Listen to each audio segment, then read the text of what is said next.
Tutti conosciamo l'espressione arma segreta, avere un'arma segreta o nascosta. Il significato è che a un certo punto di una storia uno dei protagonisti tira fuori qualcosa capace di risolvere una situazione precaria. Arma segreta non è solo un modo di dire, ma ci sono origini precise per queste parole. Riportano indietro a fatti tramandati come miti e leggende, ma, come già detto in altre occasioni, forse accaduti realmente.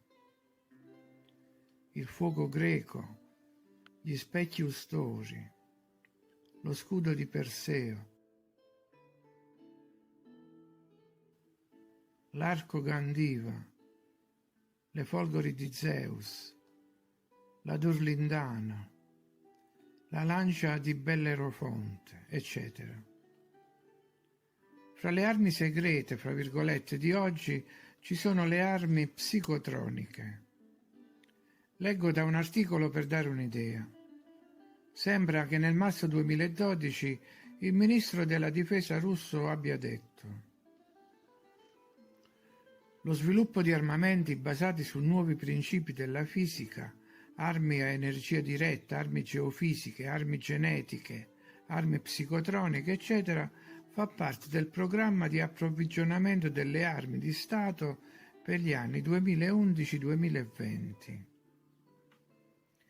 I risultati di tali armamenti potrebbero essere onde a raggi a bassa frequenza che possono influenzare le cellule cerebrali, alterare gli stati psicologici, trasmettere condizionamenti e comandi direttamente nel processo di pensiero dell'individuo. Come si vede, è un argomento inquietante per cui lascio ogni approfondimento alla ricerca personale. Qui invece parliamo del cosiddetto miracolo di Santa Chiara, che potrebbe essere strettamente collegato a quanto appena detto, anche se avvenuto in tempi lontani. Si dice che nel settembre del 1240 le truppe di Federico II di Svevia assediassero la città di Assisi. Fra queste truppe vi erano anche dei mercenari saraceni, i quali avevano preso di mira il convento di San Damiano, senza protezione perché fuori dalle mura. Le suore del convento, spaventate, si affidarono alla sorella Chiara, che era a letto malata. Lei allora, con grande sforzo, tirò fuori da uno scrigno d'argento, contenuto in un cofano di avorio, un artefatto, uno stensorio, ma forse qualcosa di più di un semplice contenitore. Le suore, infatti, potettero anche sentire una voce di bambino che diceva: «Io vi salverò». La suora, più tardi dichiarata santa come il suo mentore San Francesco, giunse con lo stensorio sull'uscio del convento e qui un lampo abbagliante investì in pieno i saraceni. Molti di questi, accecati, scapparono.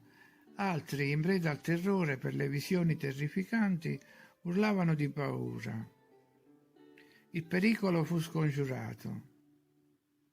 Analizzando oggi questo evento si potrebbe pensare che si sia trattato di impulsi e visioni subliminali, come potrebbe essere una TV psicotronica. Ma questo non fu l'unico momento, diciamo, paranormale nella vita di Santa Chiara. Si racconta anche che nel Natale del 1252, qualche mese prima di morire, desiderasse partecipare alla messa che si svolgeva nella basilica. Non avendo più però la forza di camminare, era costretta a letto. Allora accadde un altro fatto misterioso, un miracolo. Sul suo comodino si aprì un portale che la condusse fisicamente nella Basilica di San Francesco. Così lei stessa disse alle altre suore più tardi: «Anche io sono stata presente nella chiesa, ho sentito l'organo con le mie orecchie». Fu la prima spettatrice a distanza o ci fu effettivamente una dislocazione?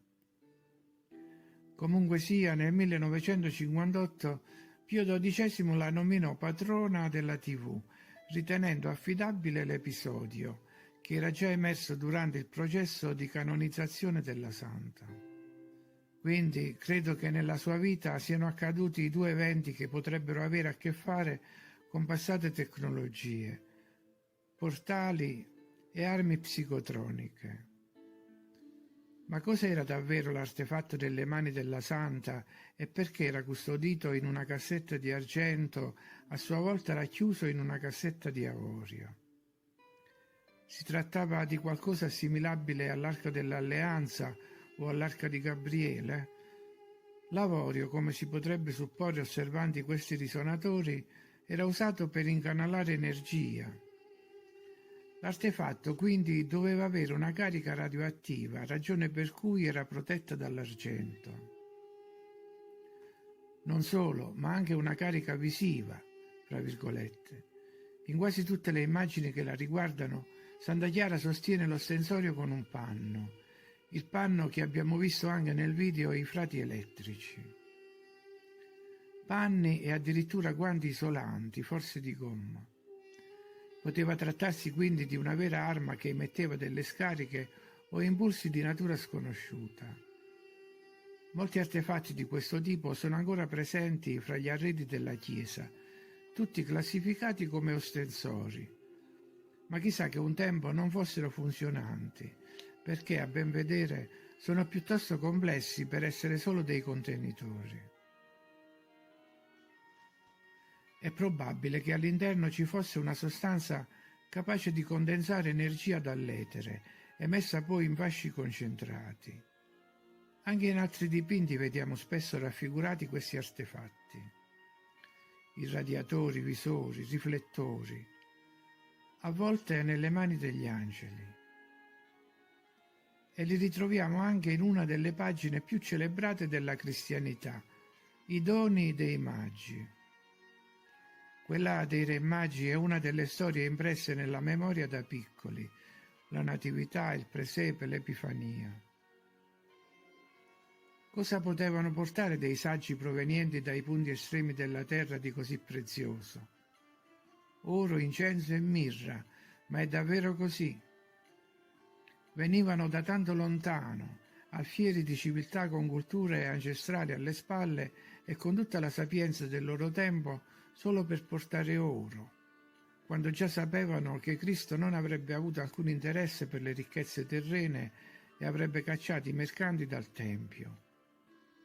E la mirra, una sostanza insolita, un profumo. Forse il dono era un altro. Oltre al contenuto era il contenitore stesso il regalo. Dispositivi segreti da parte di re per il re dei re. Chi può saperlo? Qualcuno si è impossessato del passato, delle sue reliquie e dei loro segreti.